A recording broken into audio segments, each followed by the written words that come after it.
The luxury Grade 2 listed home, owned by Andrew since the Queen Mother's death in 2002, boasts a grand exterior, eye-catching interior, and vast grounds. The scandal-plagued Royal is facing multi-million-pound restoration costs. Currently valued at £16 million, the 3,000-year-old mansion, located in Windsor Great Park, underwent a £1.5 million restoration in 2001. Kensington Palace confirmed over the weekend that the Welsh royal family will move in later this year. 6 miliwn. 30 vienas rooms. 75-year lease. Those are the numbers that have now come to define the downfall of Prince Andrew, Duke of York. Once a senior royal insulated by titles and privilege, he is today the cautionary tale of a prince who dragged his grievances into a public courtroom and lost. This week, a High Court ruling stripped away his last leverage over the sprawling Royal Lodge estate in Windsor Great Park, ending a bitter legal gambit that had stunned both the public and the palace. In the same judgment, the court upheld the Crown Estate's right to reclaim the lease after persistent breach of maintenance obligations, citing evidence of damp fissures and unpaid restoration costs. For Andrew, it was more than a legal defeat. It was the collapse of the narrative that he could outwait the monarchy's patience. Andrew's decision to sue over Royal Lodge was unprecedented. Senior royals, however embattled, have traditionally fought their battles in private, using courtiers rather than counsel.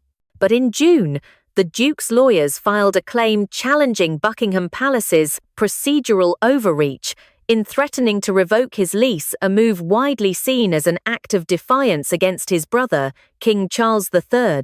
For weeks, headlines splashed details of cracked ceilings, rising damp, and a £3 million bill for urgent works, set against images of Andrew riding horses on the estate he no longer fully controlled.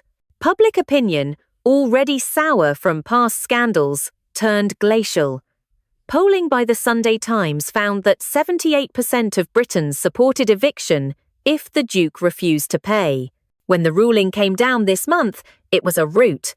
Lease terminated, legal costs imposed, reputational damage complete. What shocked palace aides most was not merely Andrew's legal recklessness but his choice of target. In court filings and behind-the-scenes briefings, the Duke's camp repeatedly invoked the names of the Prince and Princess of Wales, particularly Catherine. They accused the couple of undue influence over the King's property decisions, framing the planned relocation of William and Catherine's family to Forest Lodge as a premeditated grab of York territory. The charge was extraordinary, a disgraced prince suggesting that the future king's wife was stage-managing real estate to consolidate power. It backfired spectacularly. Instead of raising doubts about Catherine, it drew rare public sympathy for her, reinforcing the sense that Andrew had crossed a line. Forest Lodge, the property William and Catherine are expected to occupy later this year, has become a symbol of contrast. The Grade 2 listed house, with its ballroom, tennis court and Venetian windows, sits just minutes from the children's school. It has been home to high-profile tenants for decades, from Princess Margaret's private secretary Lord Napier to Swedish-American investor Christina Stenbeck. Unlike the Sussex's controversial renovation of Frogmore Cottage, £4 million of taxpayer money later reimbursed after public outrage, the Walleses are funding their Forest Lodge refurbishments entirely from private income. Planning documents show new internal layouts but no expansion and no live-in staff. Even Catherine has been spotted personally choosing furniture, including a 24-seater table for family events. In media shorthand, a young couple modernizing responsibly versus an older prince clinging to a crumbling mansion he won't repair. Andrew's meltdown also reignited the Sussex debate. For critics of the monarchy, the image of Frogmore Cottage renovated with public funds for Harry and Meghan, only to be largely unused after their withdrawal from royal duties, remains a potent symbol of entitlement without service. The couple eventually repaid the cost, but the episode lingers as proof of how damaging such optics can be. In contrast, William and Catherine's self-funded move has been cast as a model of accountability. Even mainstream papers that once treated the Sussexes gently have drawn parallels. One headline this week read, "Frogmore, Royal Lodge, Forest Lodge, 3 houses, 3 futures." In the online comments, the refrain was harsher. At least the Waleses pay their own bills. Hovering over all of this is a monarch in fragile health. King Charles III, who has continued weekly cancer treatments, appears increasingly gaunt in recent photographs. His public schedule has been trimmed, his speeches shortened, his handshakes sometimes tremulous. Palace insiders insist the illness is manageable, but few miss the symbolism. The king is moving quickly to tidy the House of Windsor while he still can. That means elevating the trusted Catherine's father, Michael Middleton, as special advisor to William and cutting loose the liabilities Andrew's lease, Sarah Ferguson's honorary perks, even subtle reminders to the Sussexes that privileges flow from duty, not nostalgia.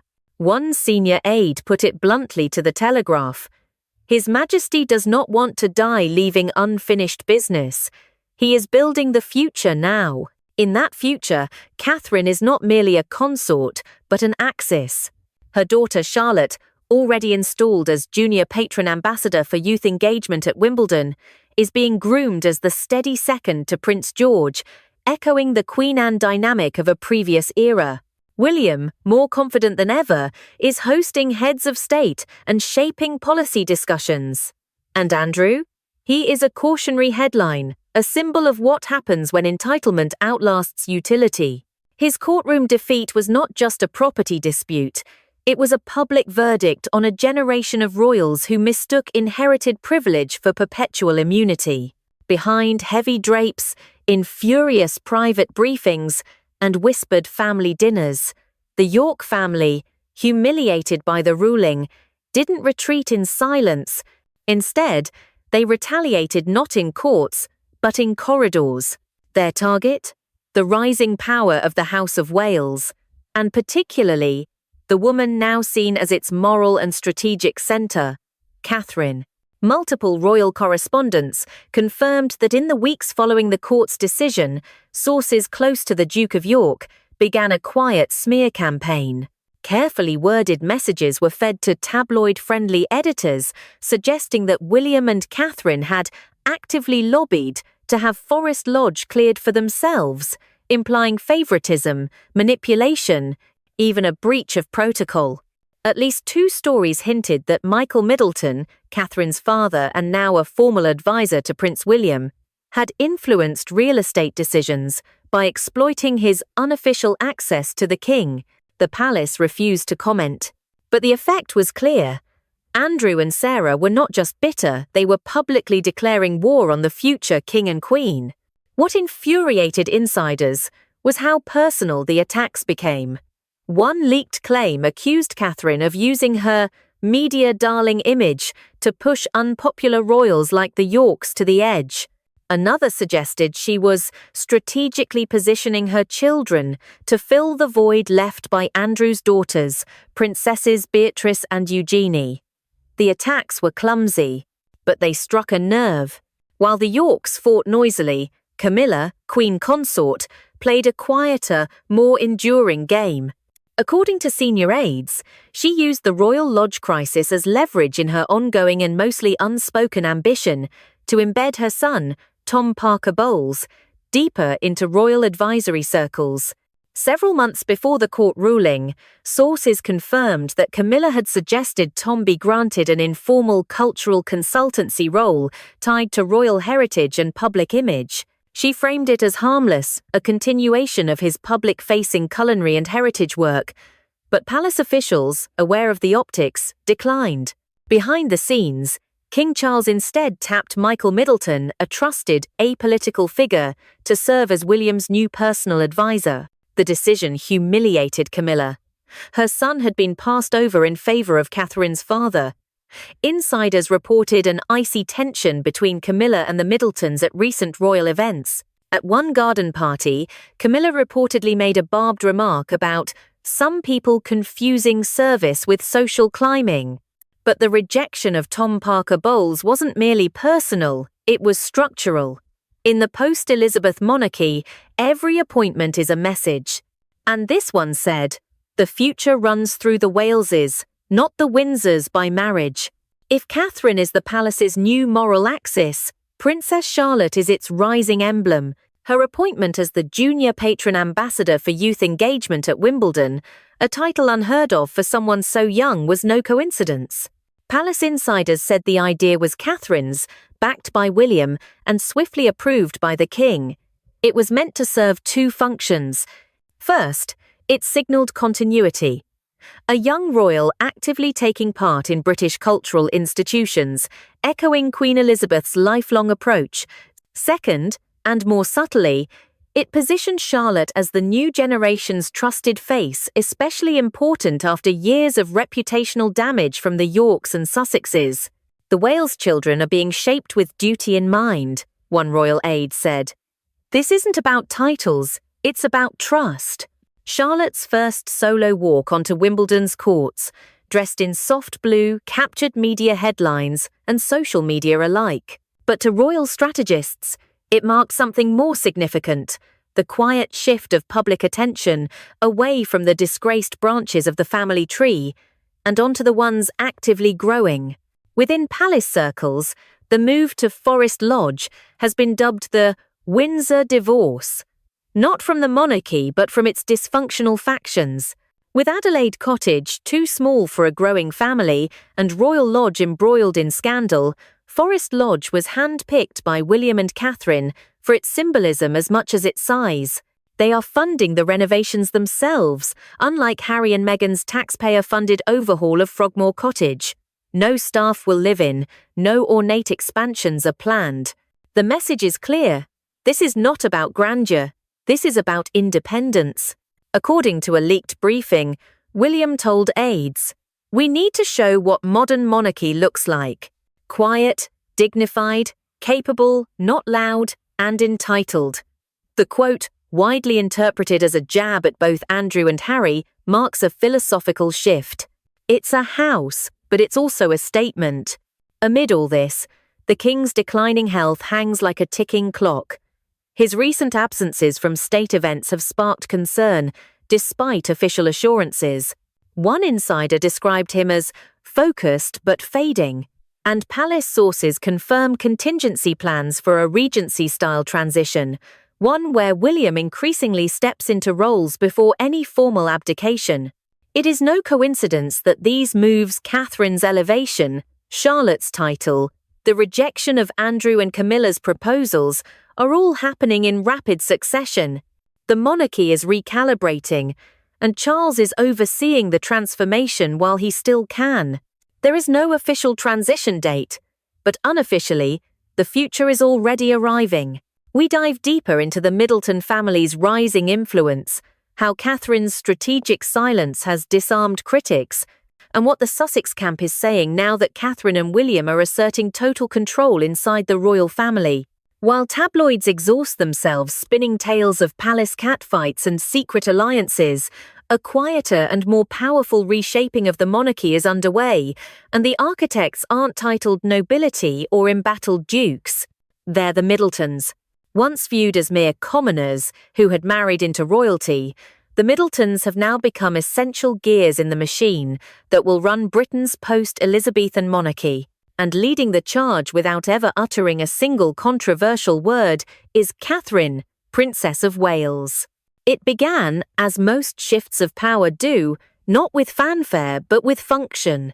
While Camilla lobbied for Tom Parker Bowles and Andrew railed against the courts, Michael Middleton quietly assumed his new advisory role to Prince William, a role blessed by King Charles himself.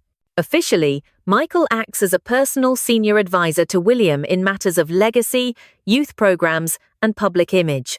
Unofficially, he is a trusted fixer and sounding board, especially as Charles's health has declined. Palace aides note that since his involvement, the Prince and Princess of Wales have refined their messaging, focusing less on grandeur, more on service. William has cut back dramatically on engagements seen as frivolous. Catherine has emphasized child development, early years education, and institutional mental health reform.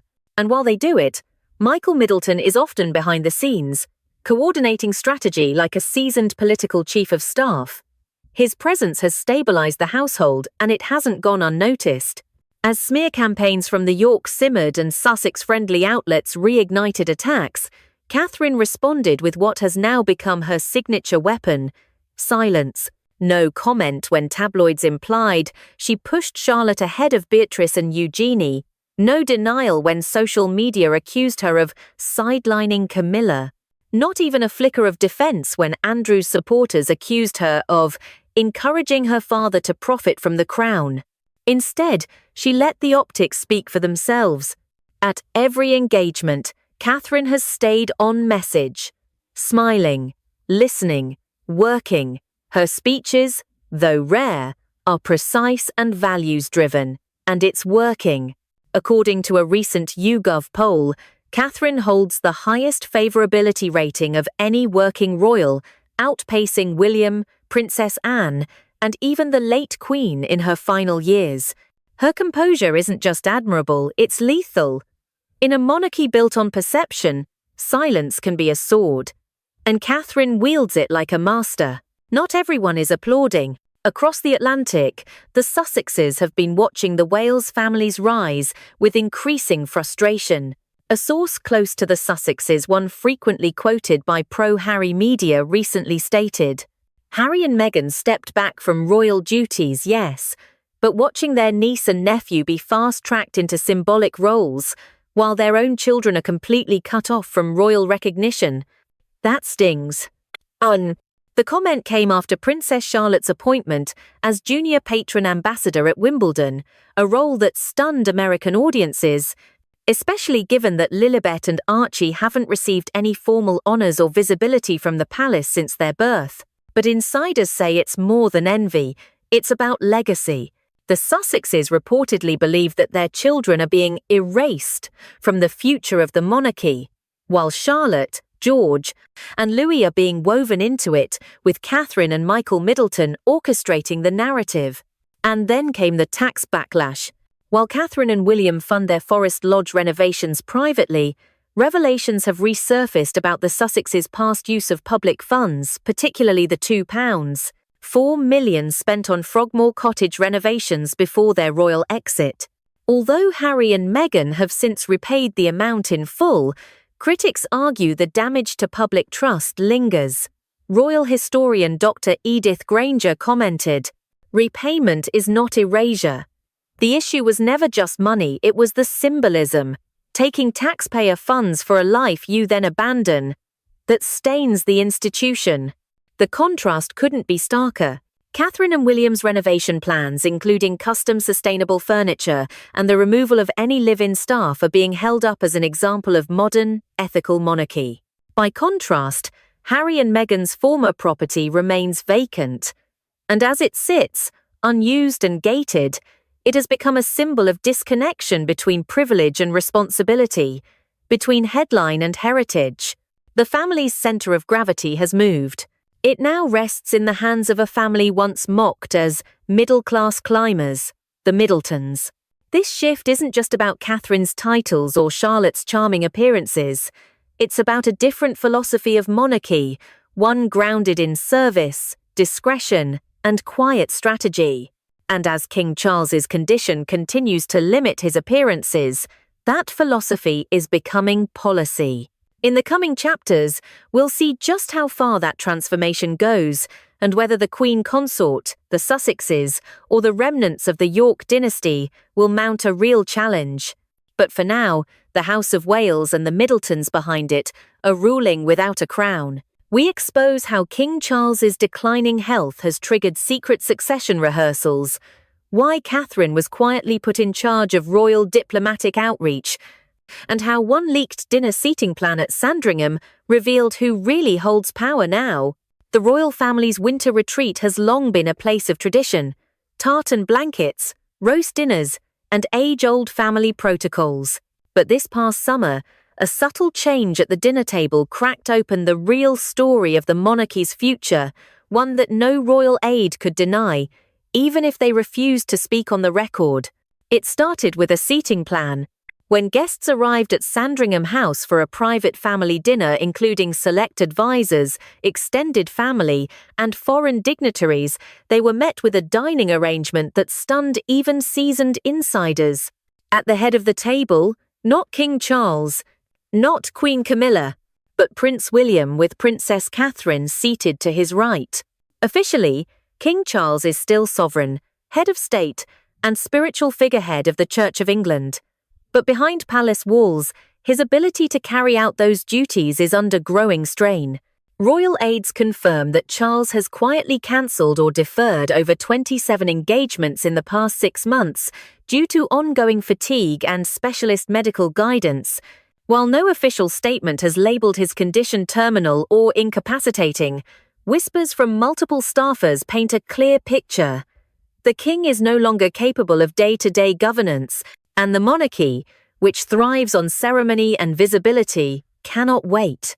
So a solution was engineered, informal, quiet, but unmistakable. William and Catherine would begin acting as transition figures, shadowing every function Charles cannot perform and preparing for what some now call the soft regency. But something changed at Sandringham. It wasn't just the seating chart, it was the message. As Charles retreated further from public engagements, the Foreign Office, often overlooked in royal matters, began requesting Catherine by name. "She has a gift," said one ambassador privately. "She can speak to our Prime Minister, hug a child, and charm a CEO all in the same hour. That's not training, that's instinct." Sources inside the Cabinet Office confirm that Catherine now receives weekly diplomatic briefings, in addition to intelligence summaries before major events. Her solo receptions, once ceremonial, are now being logged as soft state visits. This isn't tradition, this is a transition. When Melania Trump visited in July, it was Catherine, not Camilla, who hosted her at Marlborough House. And when the Crown Prince of Kuwait visited London in September, it was Catherine who was praised publicly for her humanitarian outreach and leadership on youth issues. Queen in waiting? No. Many say she's already functioning as one. The infamous seating plan confirmed it. At the far end of the table, Prince Andrew, seated beside a distant cousin and facing away from the cameras. His presence was tolerated barely. Camilla, surprisingly, was not in attendance at all. Her official excuse was a long-standing personal engagement, but insiders reveal she had declined the dinner after being told she would not sit beside the king. In contrast, Catherine's parents, Michael and Carol Middleton, were seated next to senior officials from the royal household and the Treasury. A shock to some, a signal to others. The Duke and Duchess of Edinburgh, Prince Edward and Sophie, were seated respectfully but noticeably behind Catherine and William. And, perhaps most tellingly, Princess Anne, long considered the monarchy's workhorse, reportedly toasted Catherine at the end of the night. No one said the word succession. No one dared. But everyone heard it between the courses. The public still sees Catherine in carefully curated images, smiling at schoolchildren, visiting hospitals, or applauding tennis players. But the woman behind those images is now operating with a level of access and influence unprecedented for someone still years from formal coronation. She is not only preparing to be queen, she is shaping what that role will look like. From staffing decisions to Commonwealth relations, Catherine now has a seat at tables where only monarchs once sat a day. Her ability to connect, her silence under pressure, and her rejection of tabloid feuds have made her the safest and most powerful choice. When King Charles is absent, it is Catherine who represents the family at Windsor functions. It is Catherine who is briefed by MI5 on major domestic threats. And it is Catherine whose calendar now includes 3 state-level audiences in the next 4 months. She is no longer the Duchess the media mocked for being weighty Katie. She is the monarchy's living insurance policy, stable, smart, and unshakably poised. And behind her, a new court forming. Her children, her husband, and her parents, all part of a vision that's rapidly replacing the one Camilla and Andrew once championed. Notably absent from the Sandringham event, and many others, has been Queen Camilla. Some say she's withdrawing due to health concerns. Others claim she's being kept out of succession, planning to avoid controversy. But several insiders suggest another possibility, that she is no longer central to the monarchy's future, and she knows it. Ever since her failed push to install her son, Tom Parker Bowles, as royal advisor was blocked by the king, Camilla has rarely appeared at events involving state strategy or family consolidation. She has, one aide noted, returned to her garden. As the monarchy recalibrates for the 21st century, it appears there is room only for those willing to serve without drama, scandal, or outdated ambition. Camilla, like Andrew, may soon find herself part of a royal past, not its future. Inside the final blow to Andrew, how the palace legal team shut down his appeal, why Forest Lodge was handed to William and Catherine, and how public opinion turned decisively against the Yorks after one failed courtroom stunt too many. In an unprecedented act of defiance, Prince Andrew did the unthinkable. He took the monarchy's internal dispute into public court. What began as a desperate attempt to maintain control over Royal Lodge, his long-held 31-room residence within Windsor Great Park, quickly spiraled into a legal and reputational catastrophe. The lawsuit, filed under the guise of residency protections, alleged that Buckingham Palace was infringing on his contractual lease rights. But what shocked even seasoned royal watchers was the target of his accusation, the household of William and Catherine. Yes, Andrew's own legal documents directly claimed that the Prince and Princess of Wales were manipulating internal property decisions for personal gain. The public reaction was immediate.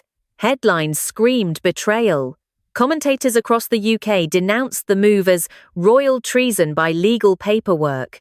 Within 48 hours, the King's senior legal counsel filed a response. Their position was devastatingly simple. The lease was conditional upon Andrew maintaining the upkeep of Royal Lodge. He had not. And more importantly, he had violated the spirit of the lease by weaponizing it against the future monarch. A line in the palace response, reportedly written by one of the king's closest constitutional aides, struck a brutal tone. No royal shall retain privilege while engaging in conduct that undermines the institution they claim to serve. It was a warning, and it didn't stop at legal papers. Just 1 week later, the official Privy Council listing was quietly updated. Andrew's status was downgraded from HRH, Honorary, to former member of the royal household. His honorary titles, already suspended, were now formally revoked. That included Colonel of the Grenadier Guards, Royal Navy Associations, honorary civic titles across Yorkshire and Berkshire. What's more, the Royal Communications Office issued a blistering clarification. The Duke of York holds no official royal duties, titles, or residences endorsed by the Crown. The true humiliation came next. As the Forest Lodge lease was nearing expiration, it was revealed that the Crown Estate had already prepared a new agreement, not with Andrew, but with the Prince and Princess of Wales. Backed by full approval from King Charles, Forest Lodge, a grand Georgian residence with Venetian windows, a private ballroom, and 14 acres of secluded gardens, was quietly handed to William and Catherine as part of a strategic residential realignment. Translation: Andrew was out. The future monarchs were in. The public announcement, released via Kensington Palace, was measured but unmistakable. The Prince and Princess of Wales will reside in Forest Lodge from the autumn of this year. The family looks forward to continuing their service to the Crown from Windsor. No mention of Andrew, no thanks, no transition. Just a clean break. In the eyes of the public, Andrew's courtroom stunt wasn't just a failure, it was a betrayal. Polling conducted by the Royal Studies Institute after the legal debacle showed a staggering 87% of British respondents supported the monarchy's decision to strip him of all rights. Even long-time monarchists admitted they were relieved by the move. But for Andrew, the damage wasn't just symbolic. He now faces $8 million in estimated legal and maintenance liabilities, no active royal income or military pension, ongoing legal threats from creditors related to past estate management issues. Insiders say he may soon be forced to sell his private Swiss chalet, once co-owned with Sarah Ferguson, just to cover debts. Throughout the ordeal, Catherine said nothing publicly. No interviews, no statements, no retaliation. But her silent presence at youth centres, hospital wings, and diplomatic receptions told a different story, one of calm, enduring duty. While Andrew launched legal missiles, Catherine launched literacy programs. While the Yorks called tabloids, she called school principals. That contrast became the most powerful rebuttal of all.